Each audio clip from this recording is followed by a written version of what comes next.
rated for the from the Art Breeder program. It's basically an AI kind of driven, you know, program that creates art. You can do portraits and things like that.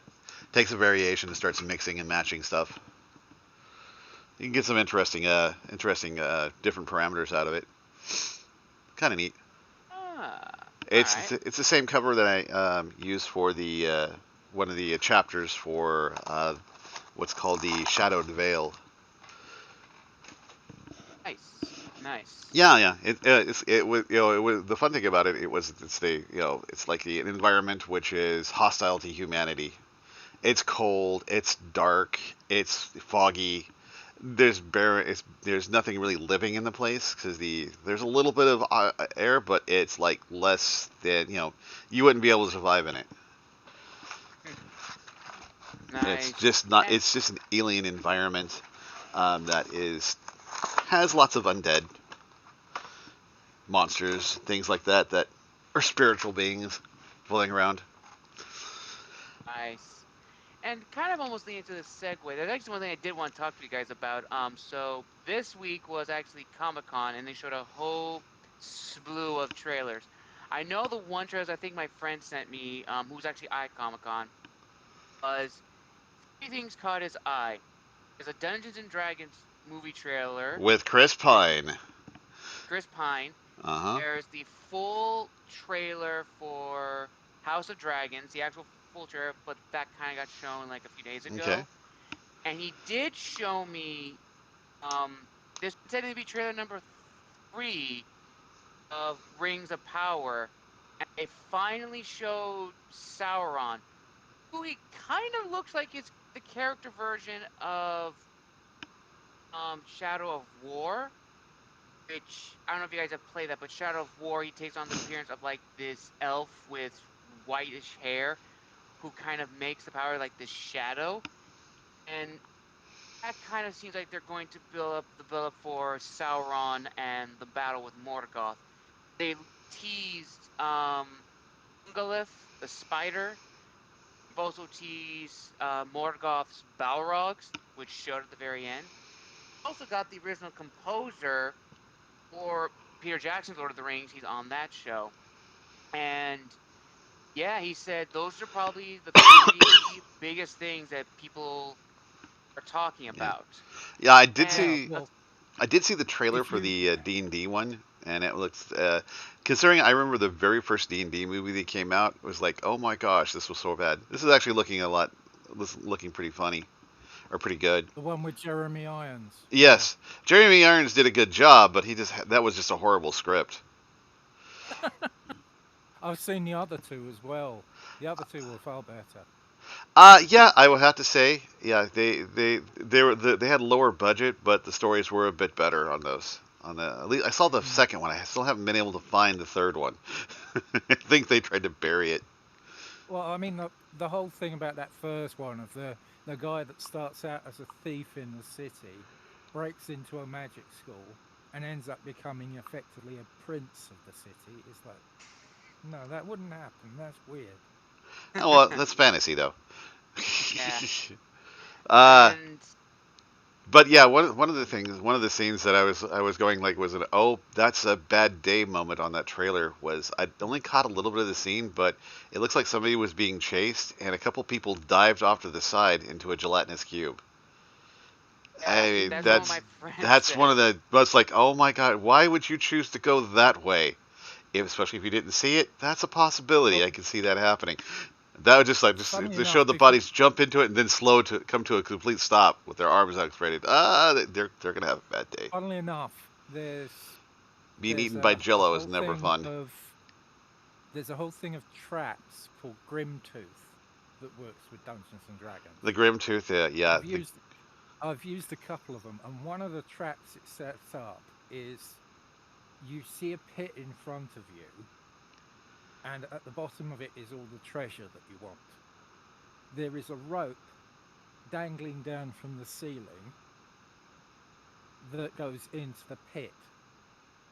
And because you're in the poor light of torchlight, it looks like you just have to climb down this rope to get to the pit to get to the treasure. Well, in fact, the trap is that the pit is filled literally to the brim with a gelatinous cube. Oh, brother. Yes, that's Death by no. Jello. Because Yeah. because Death metal by objects Jello. don't dissolve in a gelatinous cube. So all the golden treasure is sitting at the bottom. So you have got to try and climb. You think you've got to climb down into this pit, and you're actually going to be climbing into a gelatinous cube. Oh, brother. And anyone that tries to then thinks, oh yeah, okay, I'll have a go at grabbing onto the rope.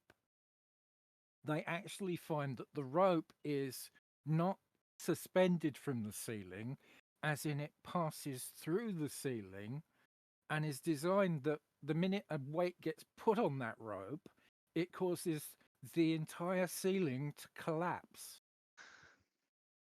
Oh my gosh. down onto this Yeah, the Grimtooth. gelatinous cube. The So it's like, I remember seeing some of those Grimtooth books, and they had some pretty devious death traps.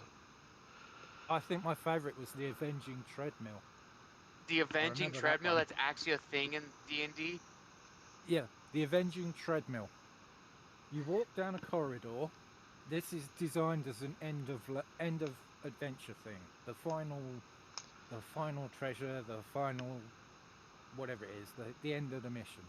You walk down a corridor towards a room, and there is a door in front of you. As you enter into the room, or as you look into the room, you see that the room is occupied by an ancient red dragon.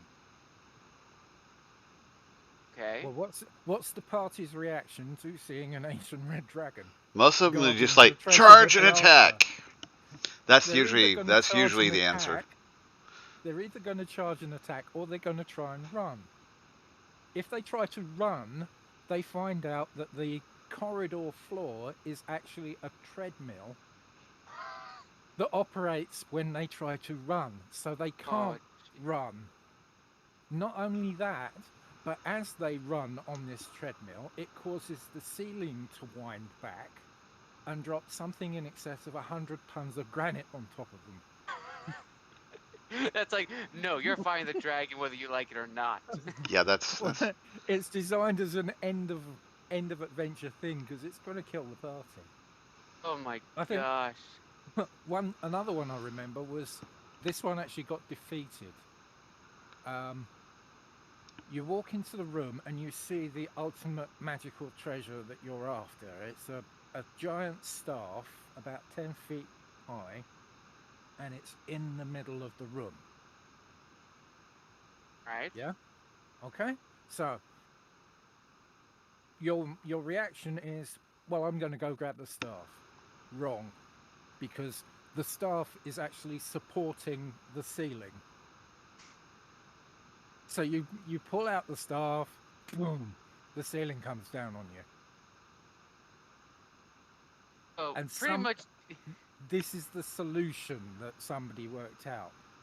They got the thief to go up and tie a rope very loosely with a slip knot around the staff. They then retired outside the room, and then they yanked on the rope. Ceiling comes down, and then the wizard goes stone to mud, and they end up pulling the staff out of the mud. creative. works. Pretty much D&D just sounds like 100 Ways to Die painfully, comically, or unnecessary. There's an adventure that Gary Gygax created. It's Okay, called before we King of before we go Horrors. any It's a further, we classic. really need to do our introductions for our stream. Oh yes. We are Yes, we are of course. live right now. All right. Okay. Well, I guess I'll go. Welcome to the Authors of the Roundtable. Tonight we have, once again, Arbiter, Mavericks Ghost, and myself, Timidon. We're your host for another episode. If anybody who's wanting to come in, hey, be grateful to have you here. All right. Anything else you guys want to speak on to that or add to? Go be my guest. Be my guest. Come on and stream with the rest. All right. Well, I guess I'll probably add a little something here. Hello, everyone. My name is Gabriel Garcia. I go by Arbiter on the Others of the Round Table here on Discord, and I'm also the host of Tales from the Wandering Scribe on Anchor. And if you have followed my podcast and have listened to, I have an incredible announcement to make. Mentioned on the Discord chat, but I'll be interviewing a world-renowned military historian and author next Wednesday at 11 a.m. Pacific Standard Time. And after I finish the interview, it'll be uploaded either the same day or the next day. So I'm really looking forward to it. Just to give you a little tease of who my guest is. He is a military historian who's been working primarily in classical history as well as medieval history. And his new book will focus on the rise of the Tudor Navy from 1485 to 1603. So I can't wait for you to hear that when it gets published. And I'll turn over to Maverick. Yeah, hi. My name's John Gifford. I go by the name of Maverick Skies, simply as a nickname. I picked it up in college. I'm just a humble author, so I've got about 4 books published on Inkit. Right now, I'm in the process of writing number 5. I think it's going to stretch to a series of about 13. If I Ow. complete the story, which is what I want to do. Oh, looking forward to it, man. Yeah. Looking forward to it. Well, I've just had Joe been paid a visit by the British Prime Minister, who's invited him to a picnic lunch in his back garden. Yay! For real?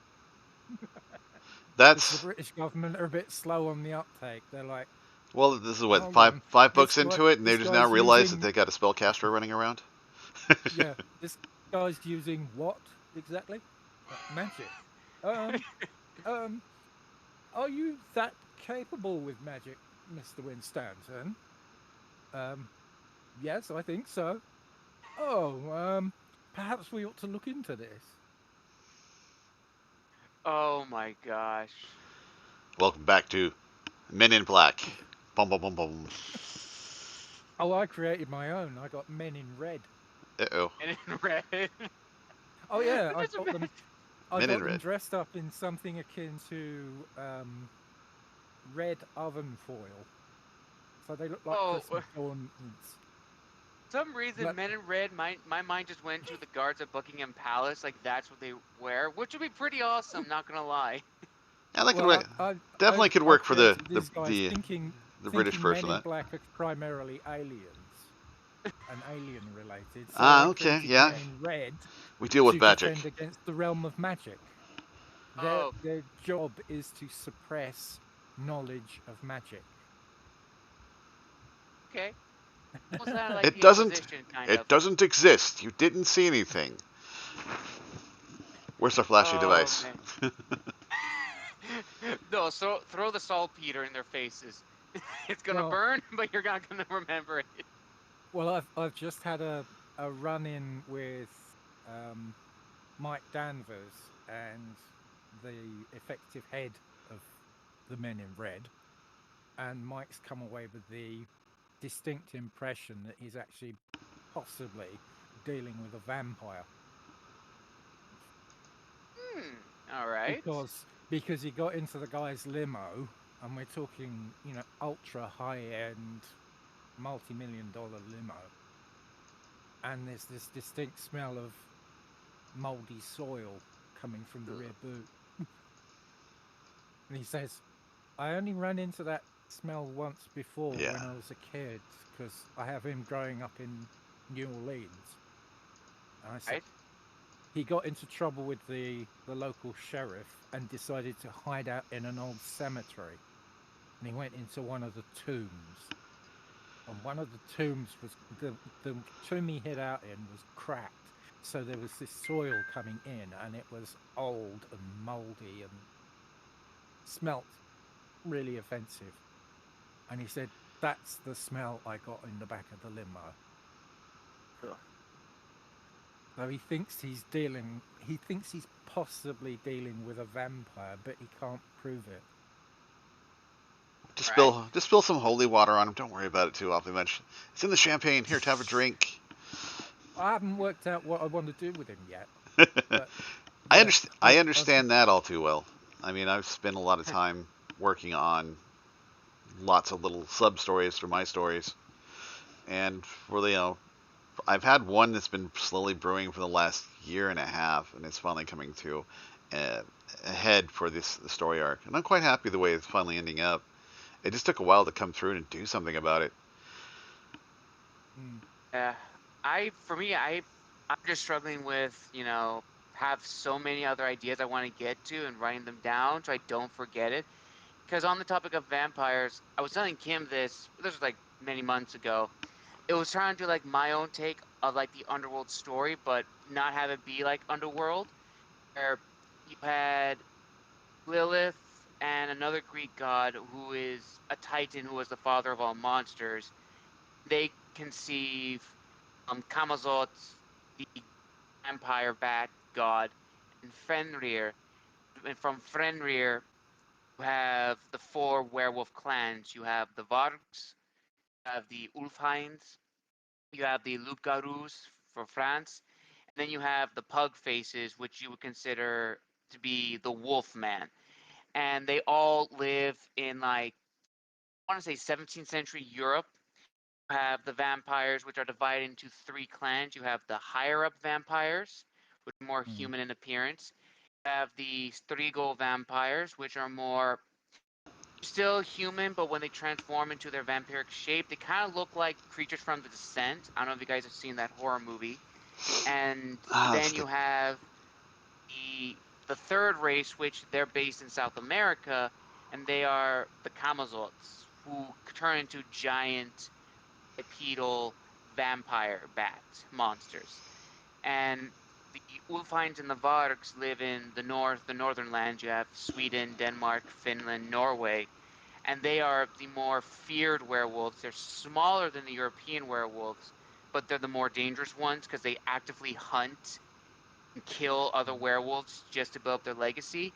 And they also intermix with berserkers, who are another group that emerged independently from Fenrir. So you have the Ulfheinds, Vargers, and the berserkers who live in peace, and they're like the shock troopers of the Swedish military. All while they're existing, the church as their own army of inquisitors, which is based to pretty much eliminate um, all of the Lycans and the vampires. All the while, the Pope himself is actually a Therianthrope. He's actually a Manticore, which he wants to have the Therianthropes take over. I found this out that Therianthropes are other beings that can transform into other animals. So you have the Javrumas from India, which are were-tigers. Berserkers are technically Therianthropes because they're not in traditional lycanthrope mythology. You have the were-hyenas. You could also say the shapeshifters of Navajo mythology, of skinwalkers, you could say, and all the while they're all trying to exist. They don't want to get involved in human affairs. The vampires rule their own kingdoms. The current queen is actually the Blood Countess of Hungary and Transylvania, and she was known to have killed victims to bathe in the blood of youth. So that's how she lives for long periods. And her cousin is the last line of the heir of Dracul, the smaller ruler from Wallachia. And yeah, that and sounds it's like like a I yeah. really That want to has a get this on lot of paper. detail. I like the name. I like the names of those first three clans. They actually rolled really good when you were talking about them. well, Yeah, if you and want an interesting fact, did you know that Prince Charles considers himself related to Vlad Dracula? he considers himself a relative to Vlad Tepes. What he claims he's traced back his genealogy to Vlad the Impaler, who was Mm, known as Vlad, son of the dragon. And if you yes. translate dragon into Romanian, it's Dracul. And if you do Yes. son of, you add an A on the end. So he is Vlad Dracula. Vlad the Impaler was the son of the dragon. Yeah, and I think, if I'm not mistaken, also the name also translates to "son of the devil" in some other translations. Oh But yeah. It was also things like son of the bloody handed, because I mean Vlad the Impaler was a psychopath. He used to he'd take people and literally just impale them on spears, which is where he got his name, mhm, and then effectively hoist them up so that they've taken a spear through the back and they're dangling in midair. mhm. And But yeah, Charles reckons he's bought the castle ruins of Vlad Dracula Just and considers me an claims it's his object. family That's funny. heritage. I'm sorry. Go ahead. that I actually, do apologize. oh, it's okay. Now I was just gonna say, I'm just at I was like, that's actually pretty interesting. It's like kind of an interesting possible ancestor. I mean, I've actually Mm. have some books Oh well, on. if you trace back far enough, we're all Caucasians are related to Charlemagne. Oh, funny I you mentioned that I can because I can personally trace my lineage back to by my middle name, which is kind of unusual. Um, I can trace my lineage back to the second cousin of William the Conqueror, see quite cool. and Um, then apparently there's a whole family related to my middle name, and they've traced it back even further because the men of Normandy got its name because they were Normen, as in mhm, Northmen. That's where the Vikings came from or settled in France. yep. So they can trace it back even further to a Viking chieftain that existed in Scandinavia. Rollo, if I'm not mistaken, who founded or who kind of ruled as the first Duke of Normandy. William the Conqueror, if I'm not mistaken, is descendant from Rollo. And Yep. the swords of the Northmen are directly descended from Norse Norse long swords at the Yeah. time. Well, what you were saying about Sauron earlier, looking good on this Rings of Power trailer, um, if you actually read the Silmarillion, he developed the rings and made himself look like this beneficial person, this demigod that was handing up the rings, and they actually gave him the name of something like the Bringer of Gifts because he was making these rings, he was showing the elven smiths how to make them, and then he was giving them out. It's then when he made the One Ring in Mount Doom that he unveiled himself as Sauron, the evil and dark lord that he was, and the elves Mhm. suddenly realized, oh my god, we shouldn't trust this guy. And this is why I think it's Celebrian that was the ring smith. Oh, He Celebrimbor, I think. Yeah. The names escape me sometimes, but he forged the three rings in secret and kept them secret. That's why they were hidden. That's why Galadriel got Nenya. Um, what's his name? So in other words, this ringsmith decided to go ahead and take he took intellectual secrets from Sauron and made his own rings and Yes, gave those away. You and know, then that just embarked them sounds with the like magical copyright power. infringement right there myself. Oh man. So Oh, and speaking Sauron reaches for his lawyer. Exactly. speaking of oh, I that can actually just brought up imagine the something. lawyer.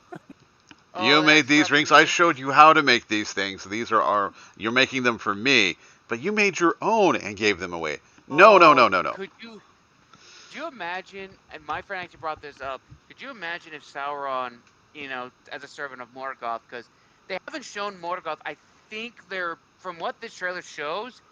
I don't think Morgoth is the villain. I think they're gonna make Sauron the main villain. Which Well, okay, it makes sense, but if the Rings of Power is supposed to be in the Second Age, Morgoth wouldn't be there because he was destroyed at the end of the first. yeah. So I think that's where they're going with Sauron being the villain for this one. They're gonna build up.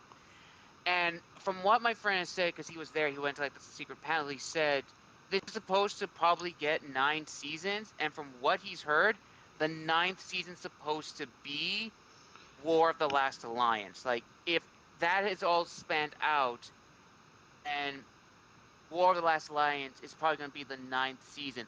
But here's what people have been saying, which is interesting.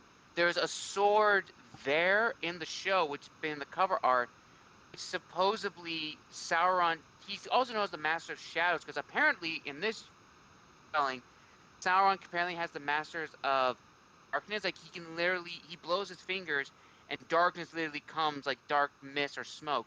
And there's this sword which kind of looks like, is this supposed to be a Morgul blade? Is this supposed to be what would be the sword of the Witch King of Angmar? And not to mention, what was it?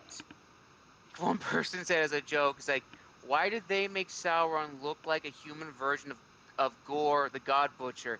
And I looked at it and was like, oh my gosh, he actually does. If you look at the trailer and look at Gore, the God Butcher, and Thor: Love and Thunder, you could literally say they're almost the exact same person. It's so funny. It's like coincidence. I think not. Well, I haven't seen Thor yet. Again, It's on my that's list. Hollywood interfering. Yeah. I've heard stories about that Thor: Love and Thunder. And they It create lost a lot they of money create from what my friend said. they create a god of thunder in Norse mythology, and he's the son of Odin, and suddenly Odin has a daughter who can also wield Thor's hammer, and it's like, what? Where the hell is this all coming from? Yeah. And what was it? And I also think Thor they take loosely from Norse mythology. I mean, even though a lot of the not Greek, Norse gods are literally taken from the actual source material.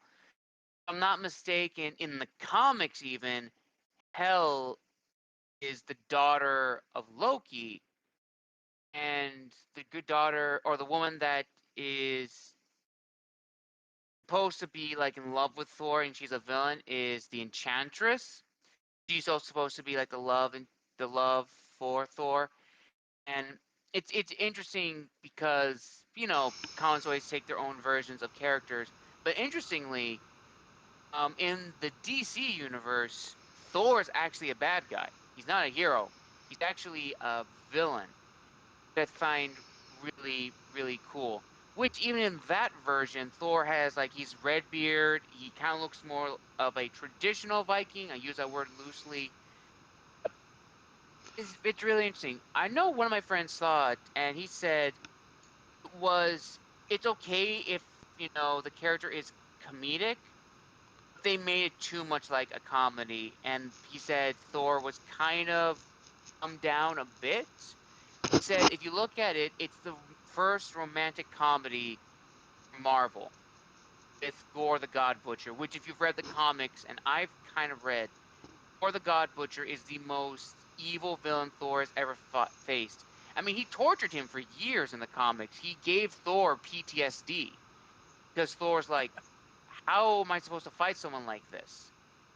Gore the God Butcher wanted to. He had a deity killing bomb. He wanted to kill all the gods. It's Have you ever interesting. seen the Have you ever seen the classic film The Vikings with If Tony Curtis? yes, I have that. There's supposed to be a scene in there that made all sorts of memes because I think it's the two brothers are up on top of the castle tower fighting, and the one that's the hardcore Viking manages to get his brother down on his back on the steps, and he raises his axe to go and chop his head off. And there's a glint at the guy's wrist because the actor's wearing a wristwatch. Oh, I do know that scene you're talking about. Oh my gosh.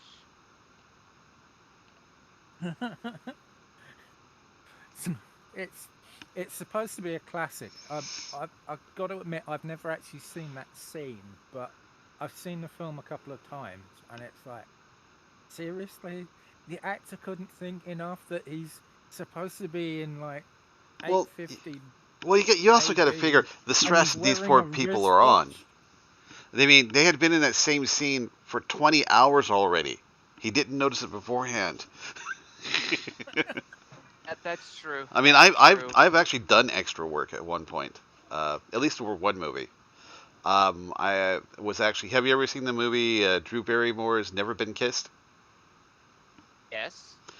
No, I actually had the never. opportunity of playing an extra in that, though I was just a dot in the background.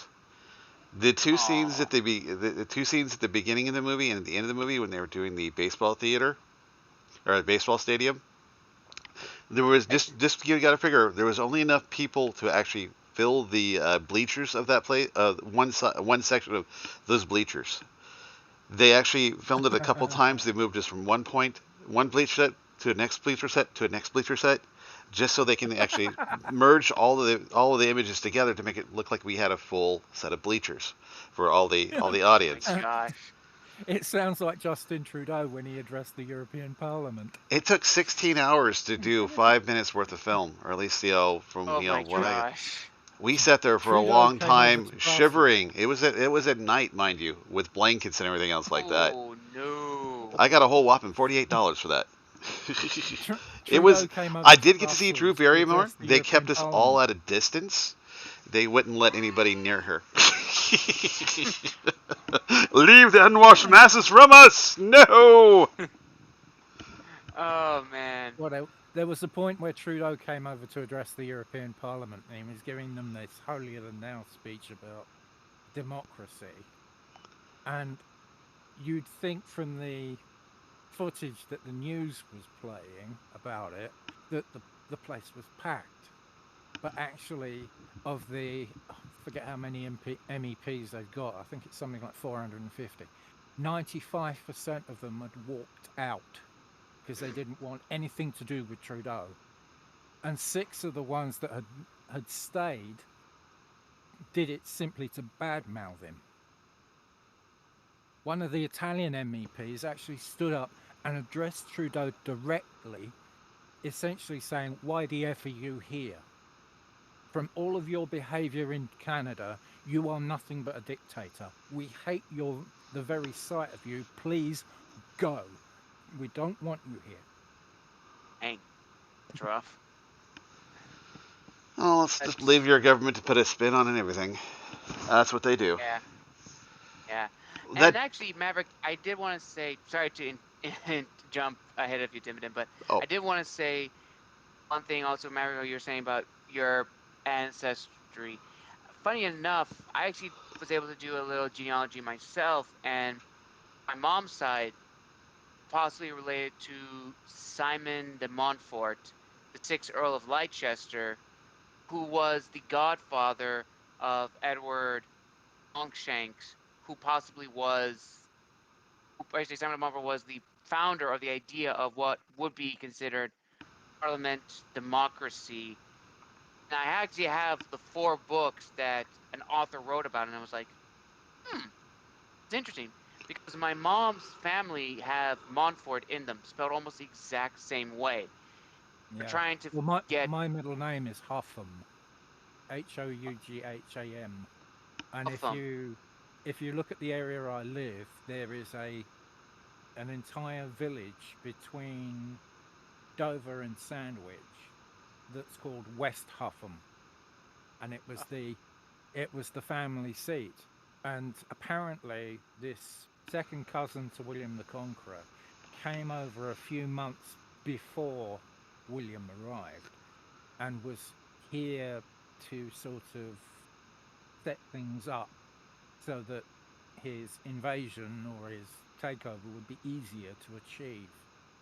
And as a reward for doing all this second cousin got most of Kent and about half of Sussex as his family lands.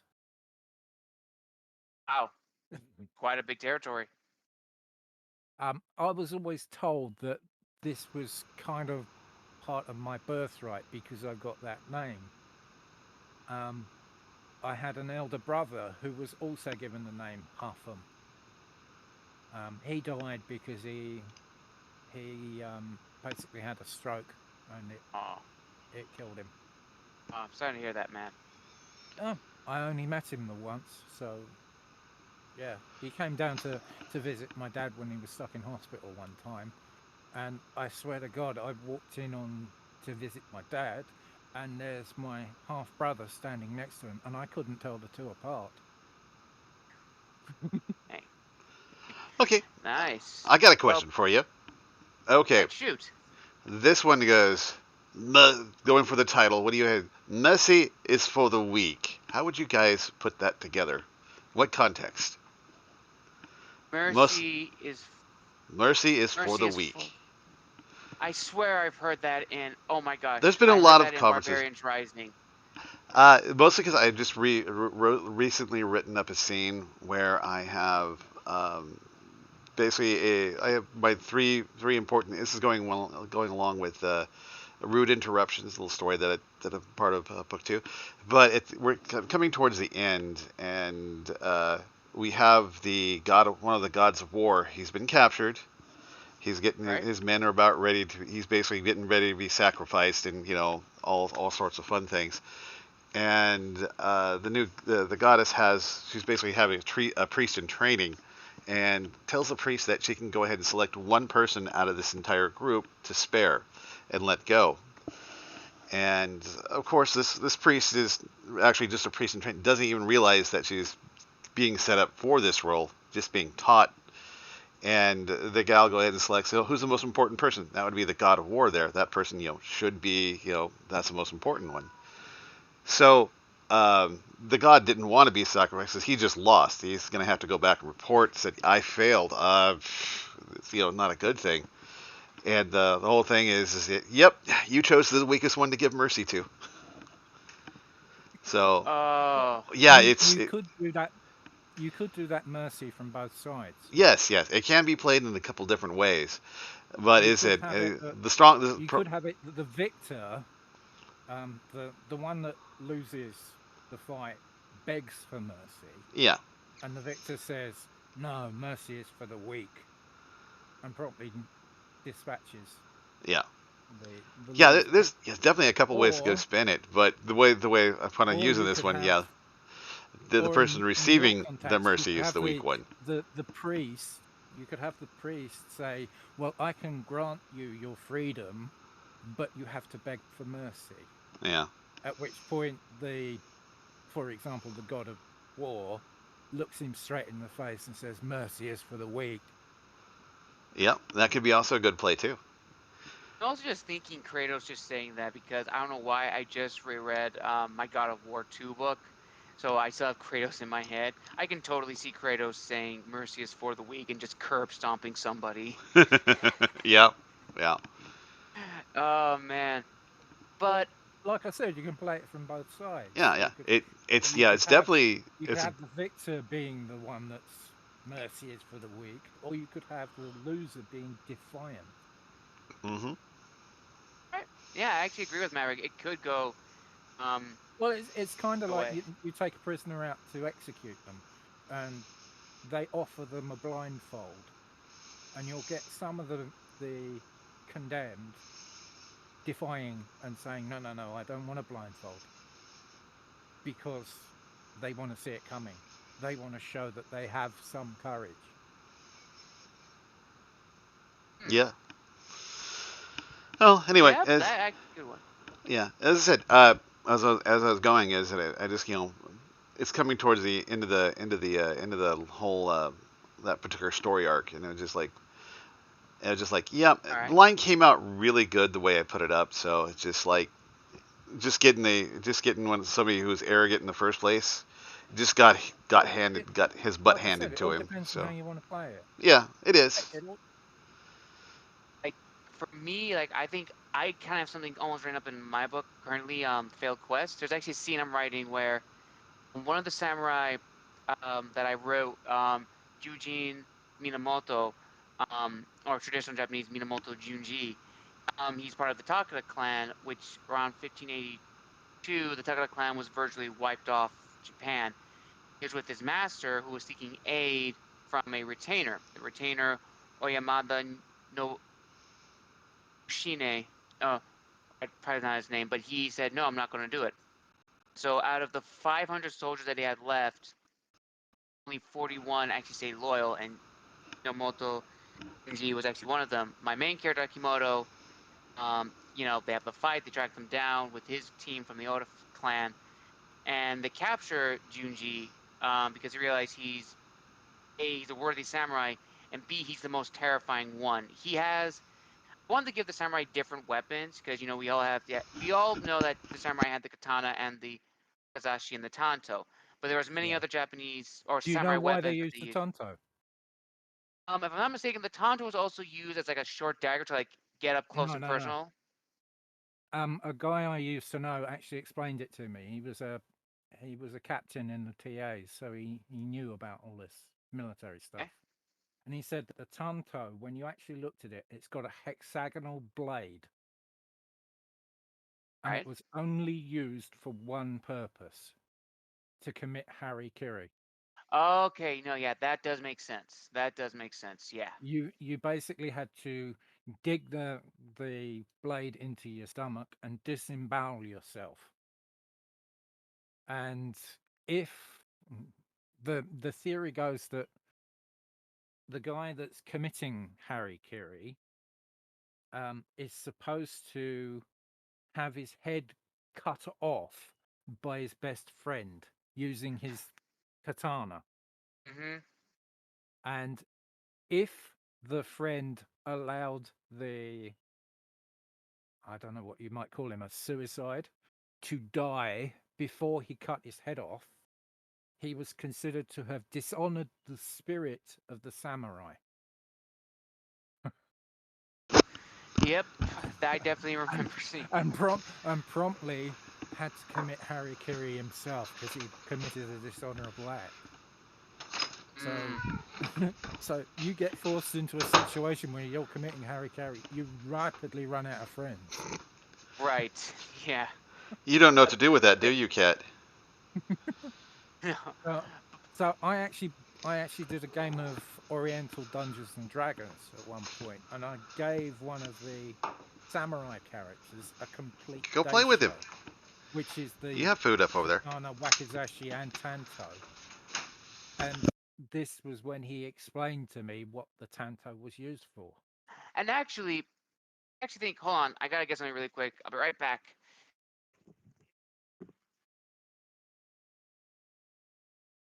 Grabbing me some more coffee time. I had an interesting thought this morning. Have you ever heard of the concept of quantum suicide? No, never thought of it. Here we go. The theory goes that in the multiverse,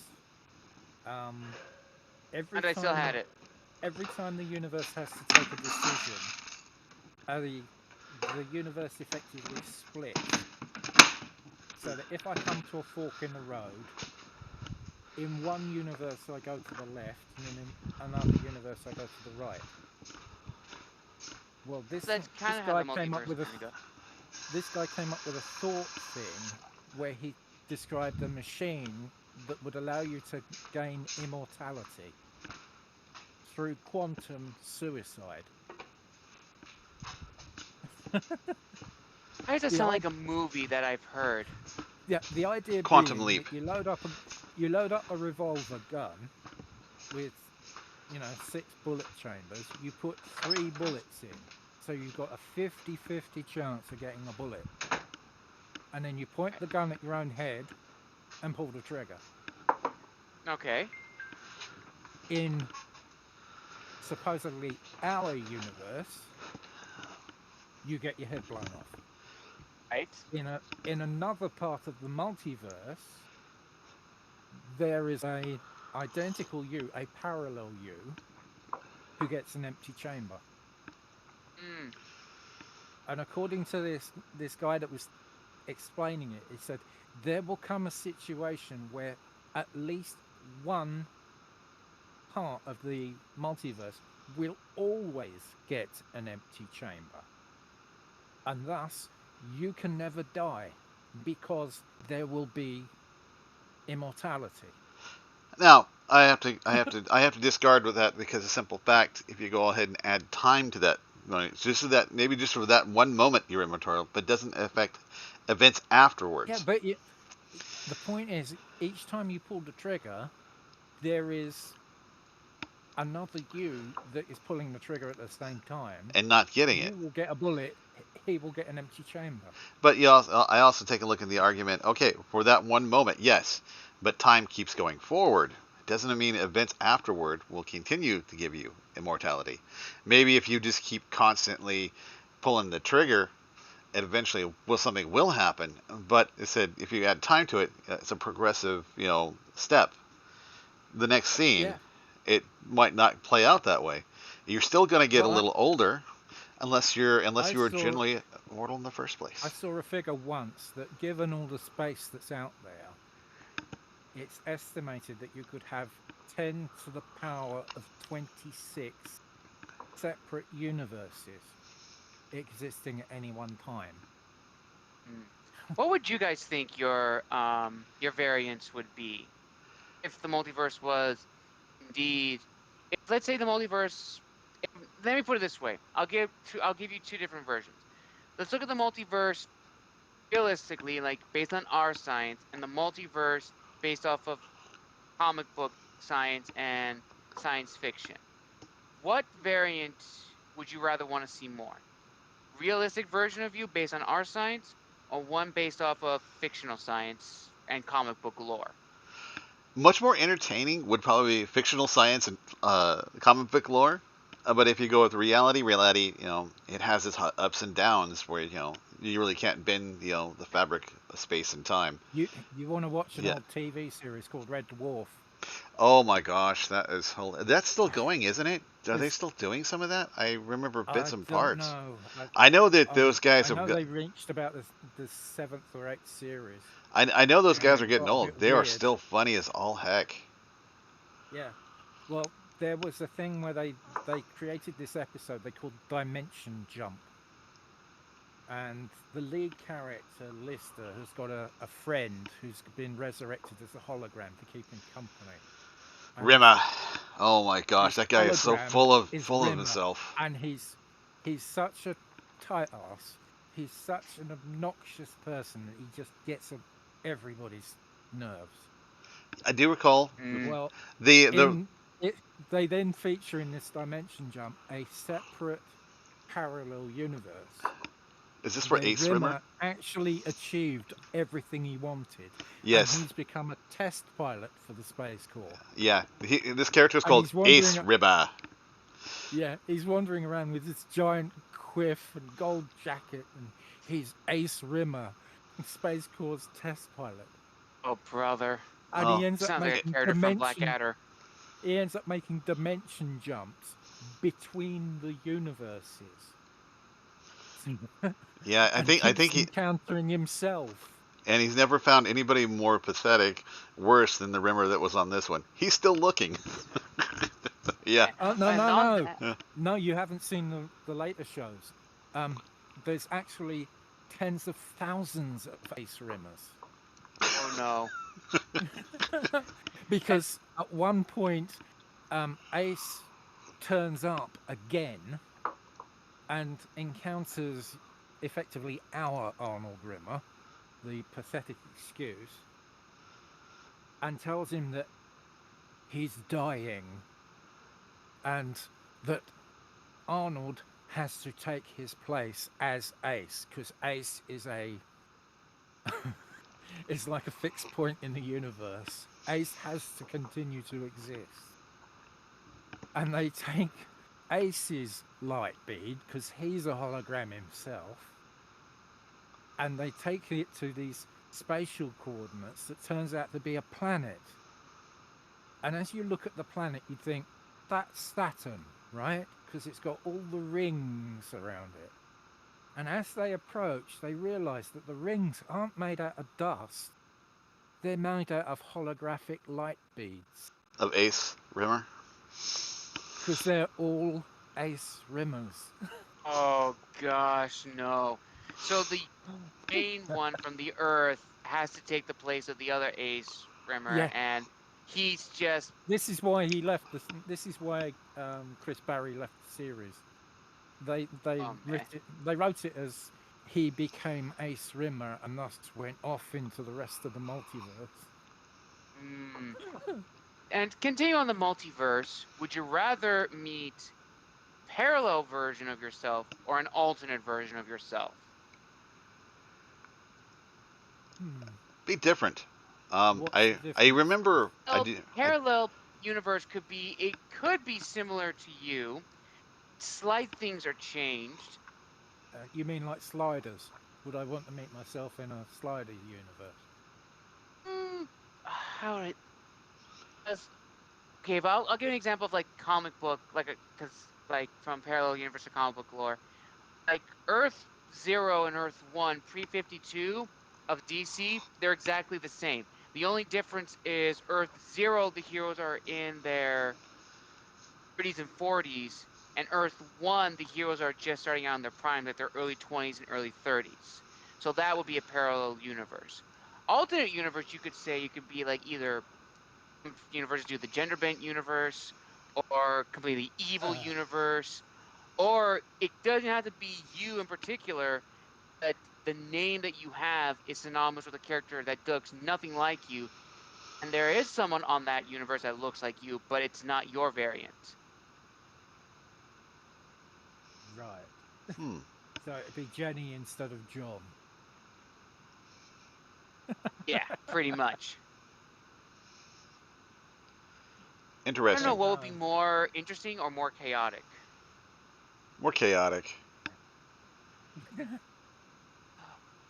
And would you also want to I meet know a when I was version of your? I know when I was a kid, I dreamed of being a pilot. So I think I'd like to meet myself and find out that I actually learned how to fly. Nice, nice. What about you, Timothy? What about you? I don't know. I would definitely go for something a little bit different.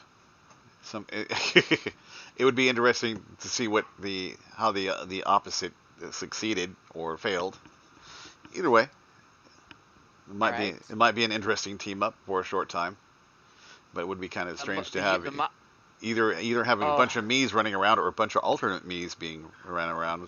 Oh, could you imagine? That just reminds me. I know currently right now they're doing a comic book run for Miles Morales. It's called the Multiverse of Miles.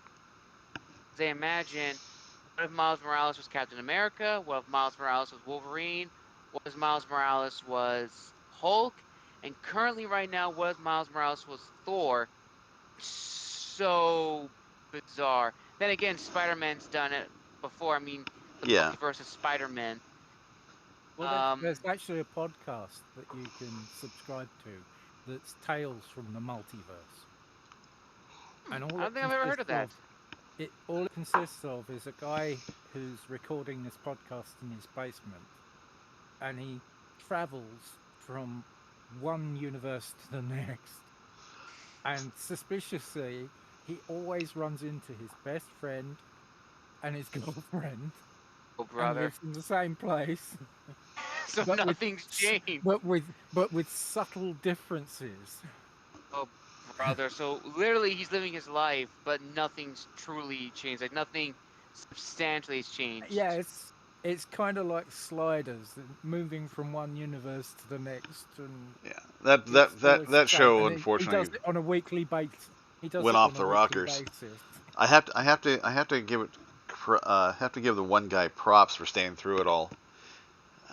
Who was that? The guy who played the. Let me pull it up real quick, because I can't remember anything if I do not have help. Oh, in case you guys didn't know what I was getting, we were still talking about the samurai. I had this in my closet. Nice. Actually, was my dad's little mantelpiece, and then kind of took it, made it my own. So, kind of also Do you basically know? inspiration for one of the character's swords Do you that I know one have. of the theories behind the katana? Heard Um, multiple It theories. it must never be drawn from its sheath without spilling blood. Cleveland So Derricks. It's also That's his name. kind many of also the samurai lore for who like Muramasa, if I'm not many mistaken. samurai who would draw their swords would end up putting it back if they hadn't killed anyone and deliberately cutting themselves so that the sword spilled blood before it was returned to the sheath. Hmm. I've also heard that those kind of like the myth on the legend form, the Muramasa sword, which supposedly it has to continuously kill, taste blood, else it will drive the user completely insane and it will make the user take its own life. Yes. Yeah, there's that. I think my favorite though was one of the role-playing games I played at college.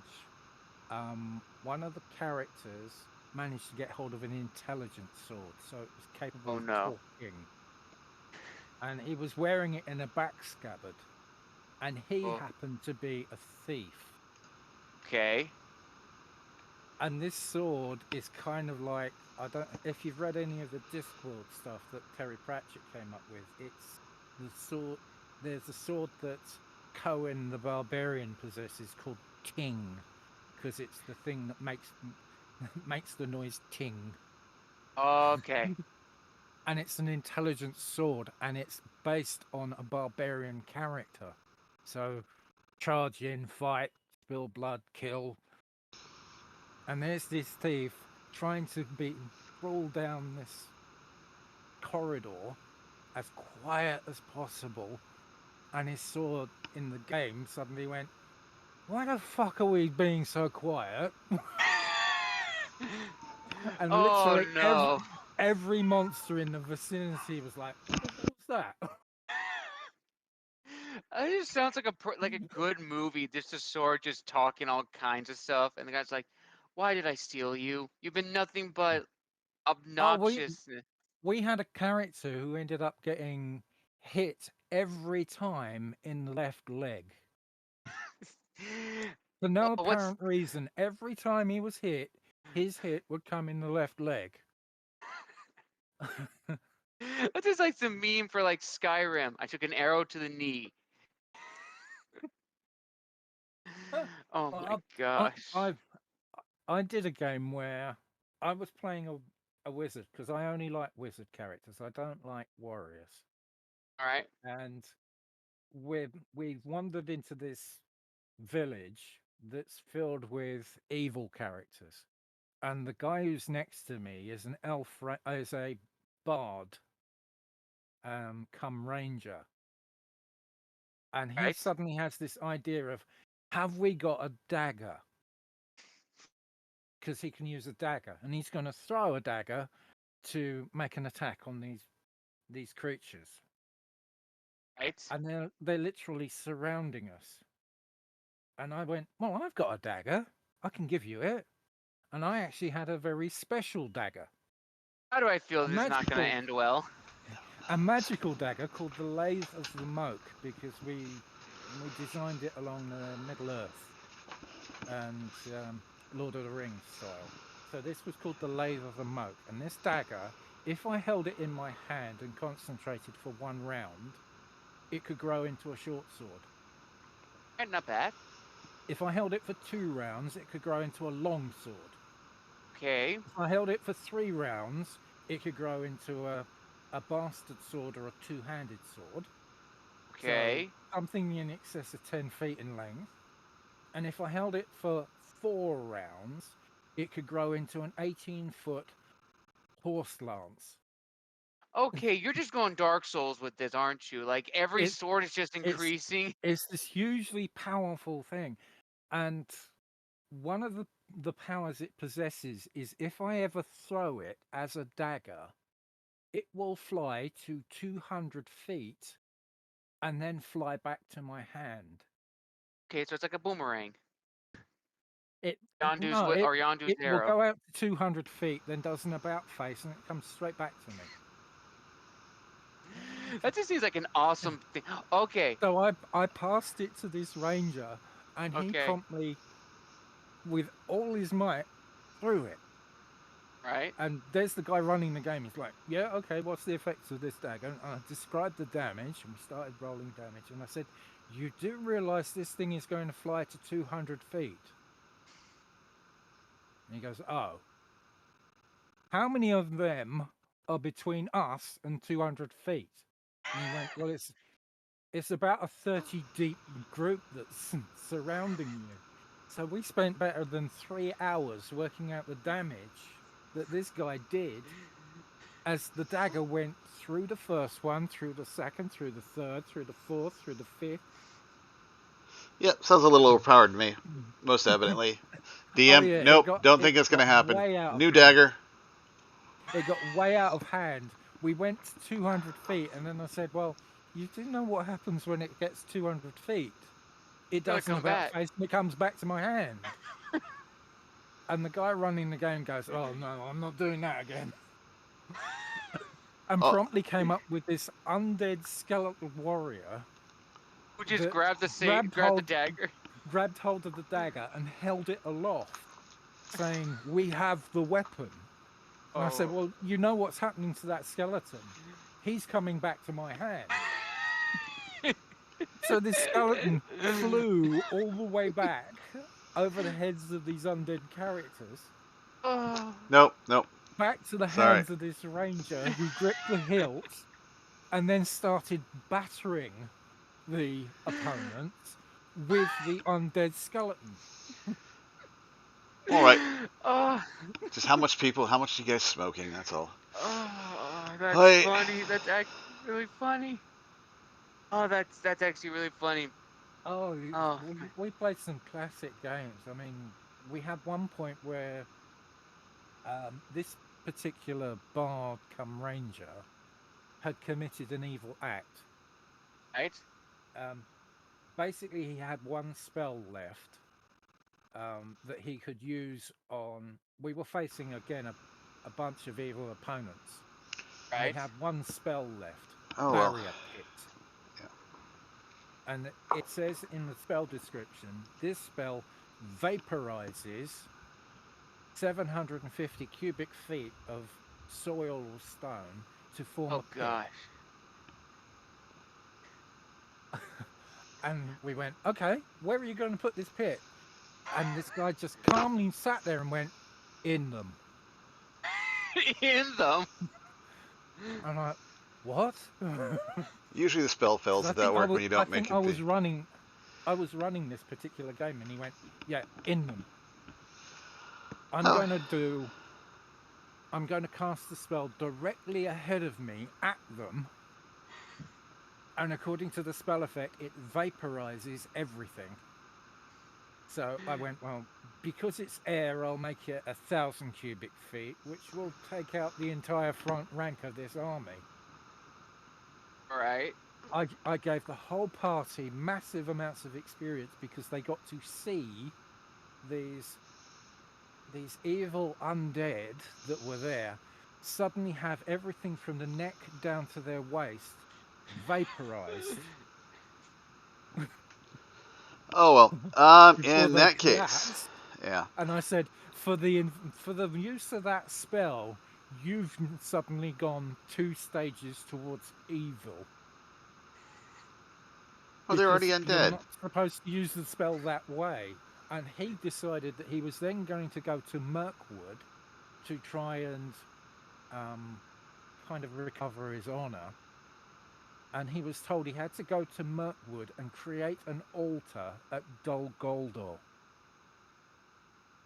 And we get followed. On our ride there, we get followed by 40 orcs riding hell steeds. Okay. And Kind the of want to see that description, live action. the description came out slowly from the guy that was running the game. He said, "Yeah, Hellsteeds are kind of like horses, but they can run for a year, rest for an hour, and then run for another year." I was like, "Oh my god, they're like armored tanks. They're next to unstoppable. We need to There was- arrange a trap to slow them up. yeah. What are we going to do for a trap? Okay. What we came up with over a 4-hour period was we created a series of barrier pits that were then loaded with crossbow bolts, point upwards at the bottom. Behind those barrier pits, we put in earth walls that were loaded with caltrops. I don't know if you know what a caltrop is. Think so. It's like a Four-sided little dice. pyramid of, it's Yeah. like a little 4-sided dice of metal spike, Yep. and it's Yeah. designed to go into a horse's hoof. Oh yeah. Well, we sunk these caltrops into the walls. Then we got told that these Hellsteeds could jump 10 feet from a standing start.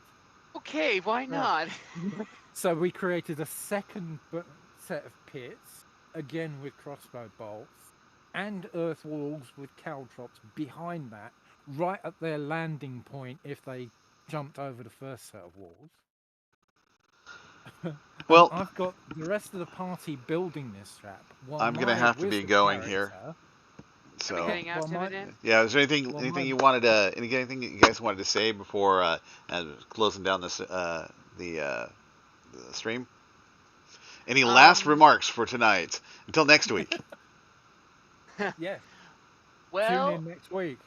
Yeah. tune in next week for more chaoticness because, hey, writers, this is where you see behind the pen. We are destructive, we're creative, but It we would have a good it'd be time. interesting to see other people as well. Yeah, we'll see if we can get Would. some more. Yeah, Get some more of our. that's another thing.